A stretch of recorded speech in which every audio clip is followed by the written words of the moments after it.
Okay, this is the collector. What we have to do now is I'm going to cut the strips of foam board that'll line the outer edges. And what I'm going to do is, since I'm backing this with a sheet of plywood, I'm going to cut the strips that are going to insulate the sides to just under what the edge of the plywood is for thickness. That way, when I put the strips all the way around, I just set the plywood in, and then I can run my staples right through the edges into the plywood. That way, it's flush. So that will give me... Okay, today is day 2. I had to go and get a pipe cutter because I did not have mine. And this, right here,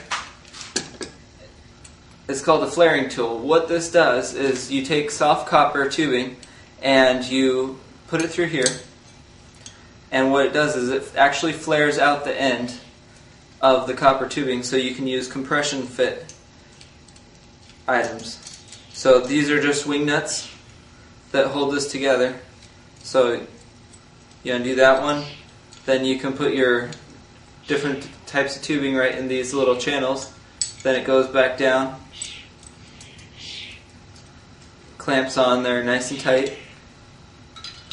Then this little guy just goes down, and then what happens is it's pushing this live center through the tip of the tube, and then what that does is it flares it out. That way you can use a compression fitting. So with these two tools, this will make it possible for me to finish setting up the copper tubing. Once I get the compression fittings all set up, then I will be able to attach the copper tubing that I've laid out here onto the foam board. I'm just going to use wire ties and tie it through, kind of like using a twisty tie.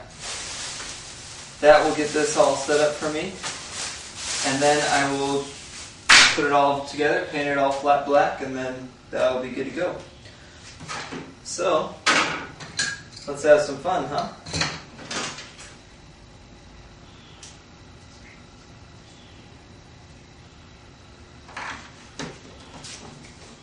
Always read the directions. Okay, here is the solar panel, which is heating water. Not at this time though, because it is the middle of the night. But basically I just have it here mounted on the roof, and some cheap tubing coming out of the ports going straight into a tote. And inside the tote is a little water pump from a pond pump, and it just pumps right up into there, and then it just strains itself right back out into the tote.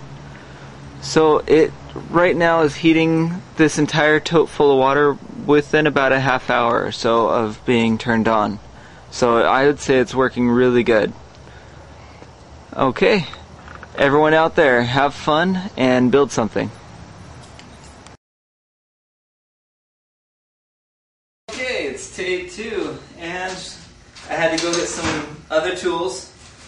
One thing I didn't realize is I didn't have my pipe cutter, and I forgot that I needed a reamer, one of these tools. Okay, today got some more tools. I just needed to get one of these. Can't remember what's